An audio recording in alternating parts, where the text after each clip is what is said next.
गणादिसेवितम् कपीतजम्बूफलचारुभक्षणम् उमासुतं शोकविनाशकारकम् नमामि गणेश्वरपादपङ्कजम्। कृष्णाय वासुदेवाय हरिये परमात्मने प्रणतः क्लेशनाशाय गोविंदाय नमो नमः। ओम श्री महापुरुष देवाय नमः। ओम श्री गुरुदेवाय नमः। ओम आनंद स्वरूप भगवान की जय। ओम शांति स्वरूप भगवान की जय। हमारा चिंतन गीता अध्याय 7 श्लोक 2 पर चल रहा है। प्रभु कह रहे हैं, जितना आपका ये चाहिए की लिस्ट लंबी होगी, उतना दुख का आयोजन आपने कर रखा है, यह मान के चलना चाहिए। यूं मानो दुख की एडवांस बुकिंग करा रहे हो आप, और जितना ये चाहिए छूटा, आप मौज में रहोगे। तो अहंकार रूपी अहंकार को ही खींच लो। साधक जो है वो समझता है कि दुख से बचने का एकमात्र और सार्वत्रिक अमोघ उपाय है अहंकार से मुक्ति। याद रखना है, इस विज्ञान को समझना है। तो अब ज्ञान का क्या अर्थ हुआ कि अहंकार से मुक्ति हुई तो सुख मिलेगा। और विज्ञान क्या करेगा? ऐसा क्या प्रयोग करें, प्रयत्न करें जिससे अहंकार से मुक्ति हो। ये विज्ञान है। जहां जहां भी डिमांड खड़ी करता है मन, जहां जहां वो अहंकार निर्माण करता है, वहां से मन को कंट्रोल में लेना, ये विज्ञान है। इसलिए जो भी साधन अध्यात्म के मार्ग में बताए हैं, सारे साधन बताए गए हैं, जप तप संयम दान यज्ञ सत्संग, ये सारी बातें विज्ञान की दृष्टि से देखें तो अहंकार को कम करने, अहंकार को निर्मूल करने के साधन है, अहंकार को खत्म करने का प्रोसेस है। इन साधनों से जिसने अहंकार को नष्ट कर दिया, फिर वो कभी दुखी नहीं होगा। इस प्रोसेस से फिर वो आगे बढ़ता गया, फिर वो परमात्मा को जान लेगा। और वेद कहते हैं, जिसको जान करके फिर कुछ भी जानना शेष नहीं रहता। यानी उसको जान लेने के बाद सब कुछ जान लिया। आत्म ब्रह्म है, मैं अहम ब्रह्मास्मि, ये सब जान लिया। भक्त जब भगवान की शरण में जाकर कहता है कि मैं तेरा हूं, तो परमात्मा भी उसको एक प्रतिध्वनि देता है। यही प्रतिध्वनि देता है कि मैं तेरा हूं। संसार का एक नियम है, संसार और ईश्वर में यही अंतर है कि संसार में आप यदि किसी की शरण में जाओ तो उसको आपका स्वामी बनने में आनंद आता है। लेकिन भगवान श्री कृष्ण ऐसे हैं कि यदि उनके पास आप जाकर के कहो कि प्रभु मैं आपका सेवक हूं, तो भगवान भी उस वक्त भक्त के सेवक बन जाते हैं। भगवान को स्वामी बनने में आनंद नहीं है, उनको तो अपने सेवक का सेवक बनना है। श्रीमद् भागवत में कितनी बार प्रभु ने प्रमाण दिए हैं। 9वें स्कंद के प्रारंभ में अमरीश की कथा आती है, उसमें कहा कि मेरे भक्त जहां जाते हैं, मैं तो भक्त के पीछे पीछे जाता हूं। स्वयं प्रभु सुदामा के चरण धोते हैं, ऐसा भगवान श्री कृष्ण नहीं कर सकते हैं। ऐसा पूर्ण ब्रह्म ही कर सकता है। महाभारत के उद्योग पर्व में युद्ध से पहले जब युद्ध की तैयारियां हो रही है शुरुआत में, उसमें बड़ी सुंदर घटना है छोटी सी। धृतराष्ट्र ने संजय को पांडवों का समाचार लेने के लिए भेजा है और उस समय भगवान श्री कृष्ण, अर्जुन, सत्यभामा और द्रौपदी एक ही कक्ष में आनंद मग्न थे। कुछ लोग जब ये वर्णन सुनते हैं तो ऐसा कहते हैं कि महाभारत में ऐसा लिखा है। बिल्कुल लिखा है। देखिए आप, ये दृश्य देखकर स्वयं संजय चौंक गया। वो विश्वास नहीं कर पा रहा है अपनी आंखों पर। भगवान श्री कृष्ण, सत्यभामा, द्रौपदी और अर्जुन एंजॉय कर रहे हैं। संजय की आंखों में जो आश्चर्य देखा भगवान ने, तब भगवान श्री कृष्ण कहते हैं, संजय, धृतराष्ट्र को जाकर ये समाचार देना। महाभारत में लिखा है, महाभारत में श्लोक है, भगवान श्री कृष्ण के शब्द हैं। धृतराष्ट्र से जाकर कहना संजय कि धनंजय कृष्ण की आत्मा है और कृष्ण धनंजय की आत्मा है। ये दोनों अलग अलग नहीं है। जो सत्य है वो एक ही है। दो शरीर धारण किए हुए हैं। और फिर दूसरा प्रसंग होता है युद्ध के दौरान। महाभारत में युद्ध के दौरान एक बार कर्ण ने अपने साथी शल्य से पूछा कि यदि युद्ध में मैं मर जाऊं अस्त्र शस्त्र से तो आप क्या करोगे? शल्य ने कहा, मैं मेरे देश में वापस चला जाऊंगा, मेरा राज्य संभाल लूंगा, और क्या करूं? और यही प्रश्न अर्जुन ने भगवान श्री कृष्ण से पूछा कि प्रभु, यदि कोई ऐसा अस्त्र आ जाए, ऐसा शस्त्र आ जाए, उससे मेरी मृत्यु हो जाए रण मैदान पर मेरी मृत्यु हो, तब आप क्या करोगे प्रभु? भगवान श्री कृष्ण ने उत्तर दिया, अर्जुन, पहली बात तो यह है कि मैं तेरा सारथी हूं।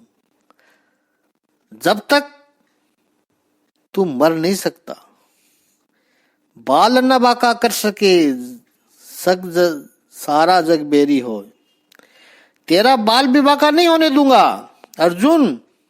दूसरी बात, कदाचित ऐसा हो जाए कि तेरी मृत्यु हो जाए तो मैं ये सुदर्शन चक्र से केवल कौरव सेना को नहीं, समग्र ब्रह्मांड का प्रलय कर दूंगा।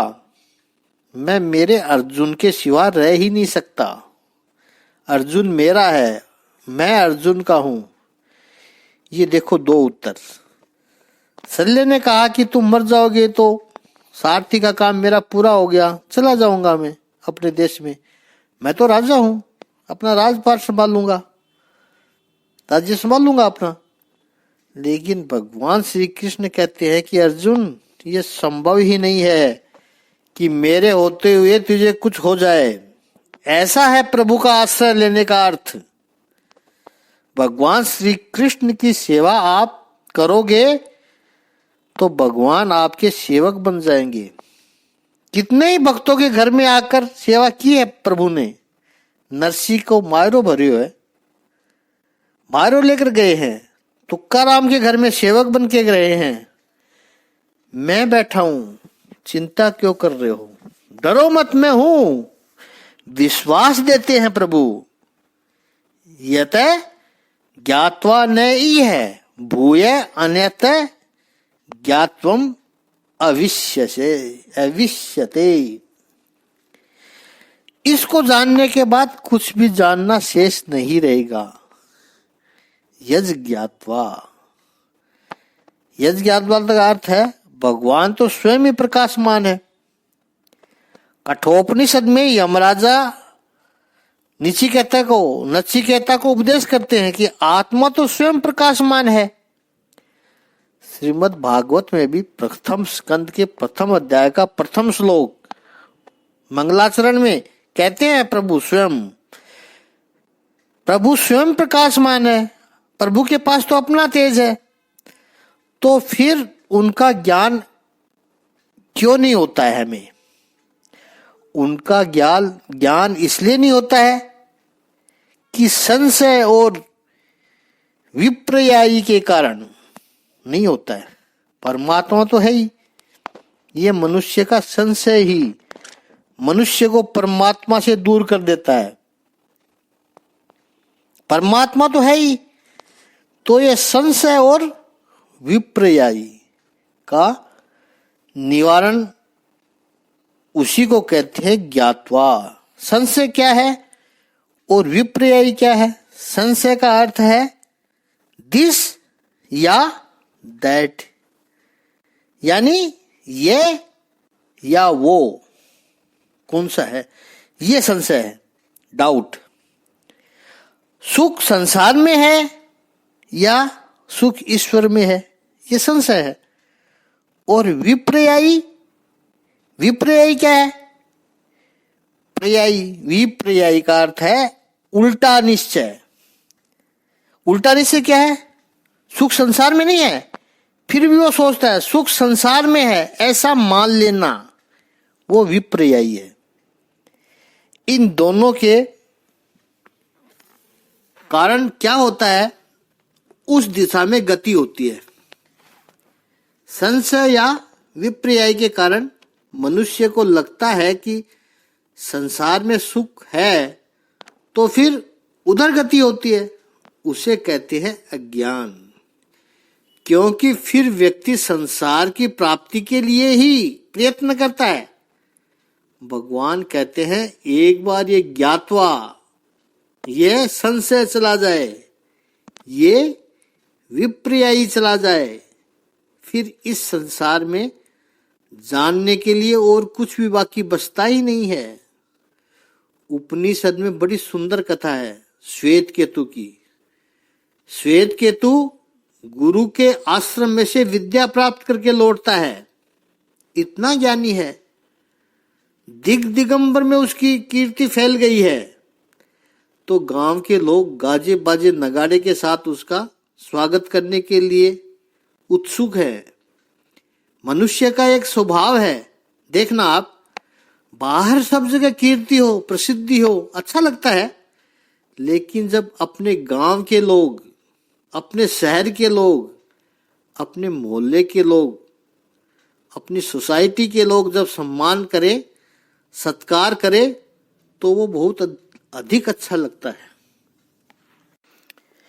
ये मनुष्य का स्वभाव है। तो श्वेत केतु ने देखा कि वाह, मैं गांव में आया हूं और गांव के लोग कितना बड़ा सम्मान कर रहे हैं मेरा। उसने यह सोचा कि पिताजी भी आए होंगे, लेकिन उसने देखा कि पिताजी तो आए ही नहीं है। गाजे बाजे के साथ उसको उसके मोहल्ले में ले गए। उसने सोचा कि मोहल्ले के द्वार पर तो पिताजी खड़े होंगे, वहां भी नहीं थे वो। फिर सोचा घर के सामने तो मिलेंगे, घर के पास पहुंचा, वहां भी उसने नहीं देखा उनको, पिताजी को। घर पहुंचा, उसने देखा पिताजी आंगन में बैठे हुए हैं। उसने सोचा मुझे गले लगा लेंगे, जल्दी से उठ के आएंगे। श्वेत केतु को देखकर पिताजी खड़े तो हुए, लेकिन पिताजी आंगन में से उठकर घर के अंदर चले गए। श्वेत केतु को आश्चर्य हुआ, कमाल है, आंगन में बैठे थे पिताजी, उठ करके चले गए, क्यों? श्वेत केतु के पिता का नाम उदालक था। उदालक ने श्वेत केतु के चेहरे पर प्रभु के प्रति अहोभाग्य नहीं देखा, अहंकार देखा। श्वेत केतु अंदर गया, पिताजी के पास गया, पूछा आप मुझे देख करके घर के अंदर आ गए, क्यों पिताजी? आपको पता है ना कि मैं इतना बड़ा ज्ञानी बनकर आया हूं। उदालक ने अपने पुत्र की ओर देखा और कहा कि पता है मुझे, सुना है मैंने बहुत ज्ञानी बने हुआ हो, लेकिन तूने ऐसा कोई ज्ञान पाया कि जिसको पाकर के और कुछ ज्ञान पाना शेष ही नहीं रहता है? श्वेत केतु ही बड़ा होशियार था, क्या क्या ज्ञान पाया है वो तो उसको पता था, लेकिन उसको यह भी पता था कि ज्ञान में तो और भी बहुत कुछ बचा हुआ है जानने के लिए जो मैंने नहीं पाया है। तो कहा, पिताजी ये दावा तो मैं नहीं कर सकता कि मुझे अब कुछ भी जानने की को बाकी नहीं है। पिताजी ने कहा, फिर ज्ञान पाया ही क्या है तूने कि दूसरा ज्ञान जानने को बचा हुआ है अभी? जाओ ऐसा कुछ ज्ञान पाकर आओ जिसको जानने के बाद और कुछ जानने की को बचे ही नहीं कुछ। श्वेत केतु वापस गुरु के पास जाता है और गुरु से पूछते हैं कि आपने मुझे ऐसा ज्ञान क्यों नहीं सिखाया गुरुदेव, जिसको जानने के बाद और कुछ जानना बचता ही नहीं है। गुरुदेव ने हंसते हुए कहा, क्योंकि ऐसा तूने कभी पूछा ही नहीं मेरे से। वो कहता, अब मैं जानना चाहता हूं। गुरुदेव कहते, अच्छा। एक गाय उसको सौंपी, ये गाय ले जाओ, जब गाय 1000 हो जाए तब लौटना मेरे पास। कितने समय के बाद हो जाए ये मत पूछो, जब उन गायों का प्रजनन होते हुए 1000 हो जाए तब लौटना मेरे पास। उसको प्रकृति में भेजा, प्रकृति में गया और प्रकृति में जाकर के बड़े बड़े पहाड़ देखे, ऊंचे ऊंचे पेड़ पहाड़ देखे।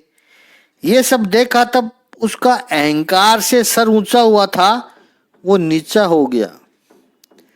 जितने तुम ज्ञानी हो इतना तुमने पाया है, इससे प्रकृति के ऊपर कोई फर्क नहीं पड़ता। प्रकृति बेपरवाह है, प्रकृति को तुमसे क्या लेना देना। और वो अनुभव लेकर के आया है गुरु के पास। आया तो गुरु ने कहा कि जिसे जानने के लिए तू गया था, कि जिसको जानकर फिर बाकी कुछ बचता नहीं है, वो प्राप्त किया? हाँ गुरुदेव। गुरुदेव ने कहा, वो तू खुद ही है, वो तू ही है। गुरुदेव मैं जानता हूं। यहां भी भगवान श्री कृष्ण अर्जुन को अपना परिचय देते हैं।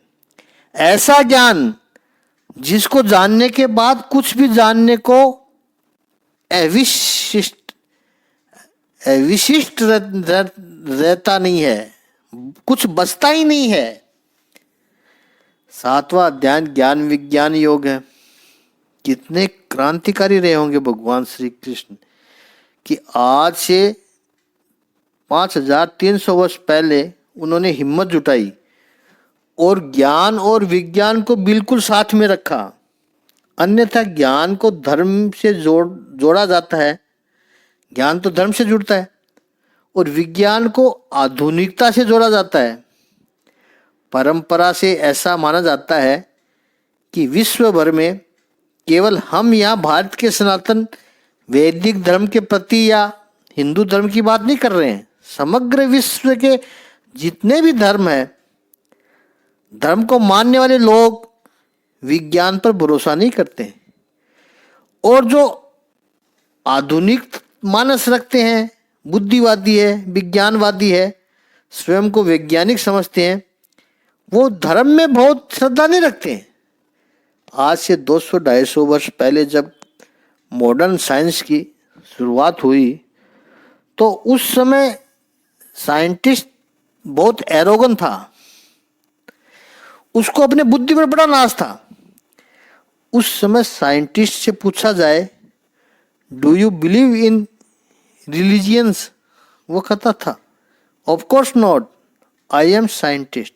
लेकिन इन 200 वर्षों में जैसे जैसे विज्ञान का संशोधन होते जाता है, डिस्कवरी होती जाती है, विज्ञान का जैसे जैसे विकास हो रहा है, वैसे वैसे वैज्ञानिक नम्र होता जा रहा है। क्योंकि प्रत्येक नई वस्तु को सामने आती है, वो एक वस्तु को जानते हैं, लेकिन उस एक जानकारी के साथ कितनी चीजें नहीं जानते, वो भी सामने आ जाती हैं। आप सोचिए, अभी जो सामने आती है वो एक वस्तु को जानते हैं, लेकिन उस एक जानकारी के साथ कितनी ही चीजें नहीं जानते वो भी सामने आ जाती है। आप सोचिए, अभी की जो परिस्थिति है, मेडिकल साइंस इतना आगे बढ़ा हुआ है, दावा कर रहा है कि लॉन्जिविटी, मनुष्य की आयु को हम बढ़ा सकेंगे, और उस दिशा में प्रामाणिकता से प्रयत्न भी कर रहा है मेडिकल साइंस। लेकिन पिछले 2-2.5 साल से आंखों से जो दिखाई भी न पड़े ऐसा एक छोटा सा जंतु, कोरोना वायरस, कोविड-19, पूरे विश्व को हिला कर रख देता है, समाज व्यवस्था को, अर्थव्यवस्था को हिला देता है। अब तो वैक्सीन बना लिया गया है, तो जितनी जानकारी आगे बढ़ती है उसके साथ ये भी पता चलता है कि कितनी ही चीजें हम नहीं जानते। इसलिए पिछले 200-250 वर्षों में वैज्ञानिक थोड़ा नम्र हो गया है, साइंटिस्ट थोड़ा हम्बल हुआ है। आज उसे यही पूछा जाए जो पहले पूछते थे कि यू बिलीव इन रिलीजन, तो कहेगा of course yes, I am scientist. तो 21वीं सदी के 2 शताब्द बीतने के बाद जो विनम्रता आई है, ज्ञान और विज्ञान को साथ में रखने की, धर्म और विज्ञान को साथ में रखने की, वो बात भगवान श्री कृष्ण 5300 वर्ष पूर्व है, और वो भी कुरुक्षेत्र के मैदान में अर्जुन को उपदेश करते हैं, जीवन की वास्तविकता का दर्शन कराते हुए, स्वधर्म के प्रति जागृति निर्माण करते हुए ज्ञान और विज्ञान की महिमा बताते हैं।